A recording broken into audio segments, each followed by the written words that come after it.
Bismillahirrahmanirrahim. Assalamualaikum warahmatullahi wabarakatuh. Halo guys, perkenalkan nama saya Nur Fadilah Menina Balan. Saya dan teman-teman saya akan menjelaskan isu terkait pengaruh media sosial terhadap kesehatan mental.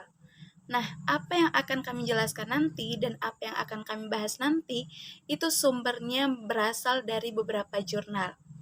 So, langsung saja mari kita simak videonya. Pembahasan 1 oleh Cahaya Masita. Kesehatan mental. Ada dua pengertian kesehatan mental dari dua ahli pakar yang berbeda.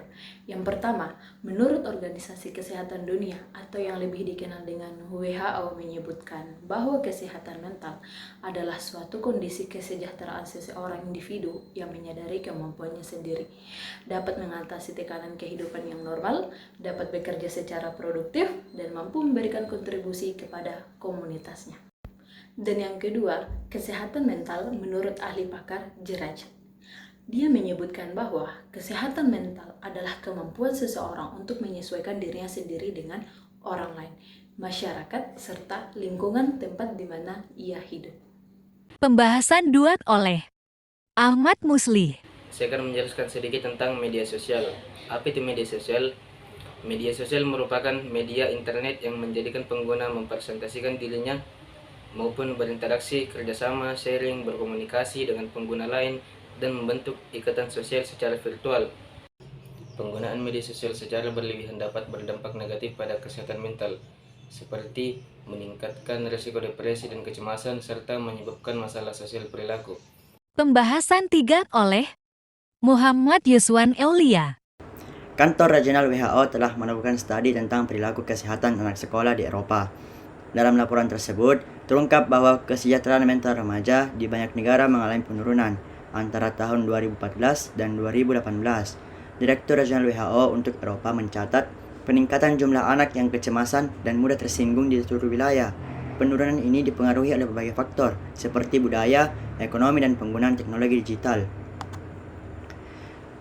Penelitian O'Reilly DKK yang meneliti remaja usia 11-18 tahun, hasil penelitiannya menunjukkan bahwa remaja yang menganggap media sosial sebagai ancaman bagi kesejahteraan mental dengan 3 tema yang dapat diidentifikasi, yakni penggunaan media sosial diyakini dapat menyebabkan gangguan suasana hati dan kecemasan, kemudian media sosial dipandang sebagai platform untuk cyberbullying, dan selanjutnya penggunaan media sosial sering membuat kecanduan.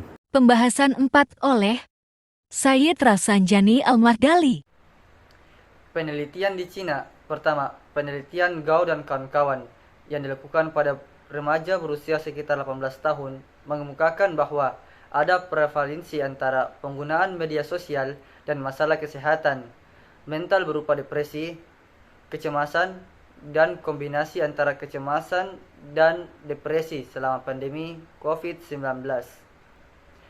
Penelitian NI dan kawan-kawan terhadap 1.577 komunitas dan 214 tenaga kesehatan di Wuhan menunjukkan penggunaan media sosial lebih dari 2 jam sehari untuk membaca berita COVID-19 melalui media sosial yang berpotensi menyebabkan kecemasan dan depresi. Penelitian Zhao dan Zhou menunjukkan penggunaan media sosial yang lebih tinggi dikaitkan dengan kesehatan mental yang lebih buruk.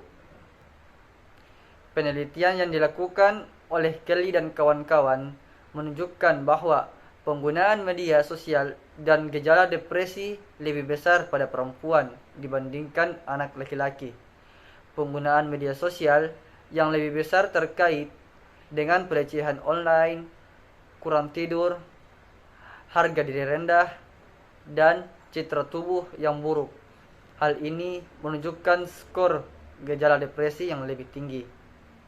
Pembahasan 5 oleh Nur Fadilah Menina Palan. Gangguan kesehatan mental seringkali terjadi, kita bisa mencegahnya menggunakan beberapa poin, yaitu yang pertama adalah membatasi penggunaan media sosial. Artinya, kita harus bisa mengurangi penggunaan media sosial kita. Dari yang awalnya sampai berjam-jam dalam sehari, kita bisa mengurangi hingga 1 atau 2 jam dalam sehari. Yang kedua adalah mencari informasi selain dari media sosial. Misalnya koran. Informasi yang kita dapatkan di media sosial itu juga bisa kita temukan di dalam koran, dari informasi yang lama dan terbaru sekalipun. Yang ketiga adalah lakukan kegiatan positif. Nah, untuk mengurangi penggunaan media sosial kita bisa melakukan kegiatan positif seperti belajar maupun berolahraga. Yang keempat adalah menggunakan media sosial dengan bijak. Seseorang yang mampu membatasi penggunaan media sosialnya tapi tidak bisa menggunakan media sosial dengan bijak, itu sama sekali tidak berpengaruh atau tidak merubah gangguan kesehatan mentalnya. Yang terakhir adalah lepas dan hapus aplikasi.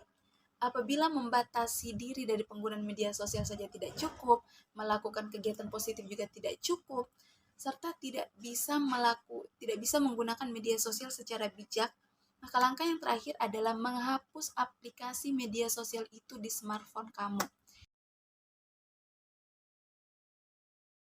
Nah, itulah pembahasan terkait isu pengaruh media sosial terhadap kesehatan mental dari kami.